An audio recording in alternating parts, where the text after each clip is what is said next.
It was a dark and stormy night when Sarah stumbled upon a peculiar Craigslist ad titled, "Looking for Roommate, Unique Opportunity." Intrigued yet cautious, she clicked on the post. The description was brief, but promised affordable rent in a historic mansion on the outskirts of town. The photos showcased grand architecture, but were dimly lit, adding an air of mystery. Despite the warning signs that this might be too good to be true, Sarah's financial struggles pushed her to arrange a meeting with the owner, a man named Mr. Blackwood. The appointment was set for the following day. The rain continued to pour as Sarah navigated the winding road leading to the mansion. The estate loomed ominously against the backdrop of flickering lightning. She parked her car and approached the door, noticing the eerie silence around her. Mr. Blackwood greeted her warmly, his gaunt face and piercing eyes adding to the mansion's foreboding atmosphere. He led Sarah through the labyrinthine corridors, explaining the mansion's history with a haunting enthusiasm. Every room seemed to have a story, some of which Mr. Blackwood hinted at but refused to fully divulge. Sarah was shown a quaint bedroom on the third floor.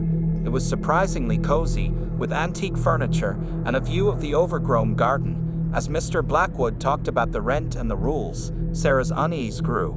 There was an unspoken tension in the air, and she couldn't shake the feeling that something was terribly wrong. Ignoring her instincts, Sarah agreed to move in the next day. She had no other options and hoped that her initial fears were just paranoia.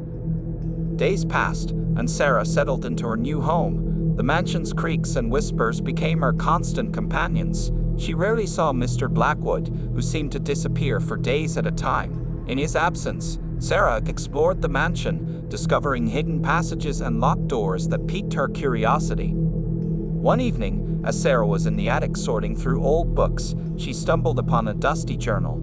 It belonged to the mansion's previous owner, a woman named Evelyn. The entries were cryptic, filled with references to dark rituals and sacrifices. Sarah's heart raced as she read about Evelyn's descent into madness.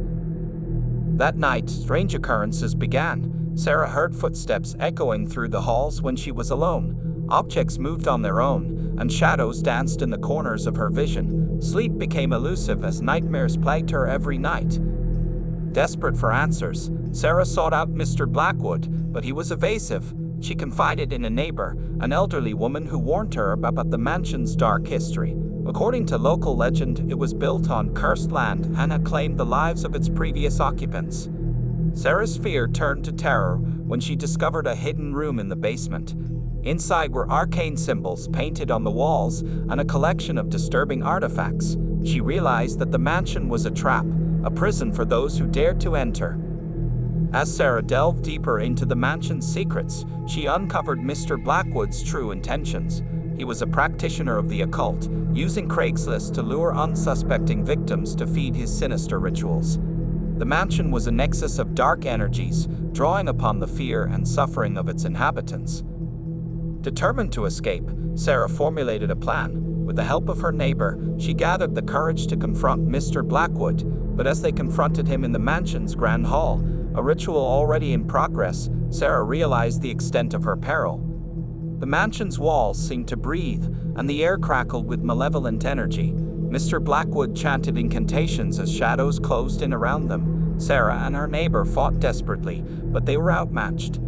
Just as all hope seemed lost, Sarah remembered the journal she had found. With trembling hands, she recited Evelyn's final words, a plea for redemption and release from the mansion's grip. The air shifted, and a blinding light filled the room. When Sarah opened her eyes, she was outside, the mansion behind her reduced to rubble. Mr. Blackwood was nowhere to be seen. The nightmare was over, but the scars remained. Years later, Sarah revisits the ruins of the mansion, now overgrown and forgotten. The memories still haunt her, but she's grateful for her escape. She leaves a bouquet of flowers at the site, a silent tribute to those who weren't as lucky. As she drives away, Sarah glances back at the crumbling facade. The wind whispers through the trees, carrying the echoes of the past, and somewhere in the shadows, the mansion waits, a silent sentinel, its secrets buried but not forgotten.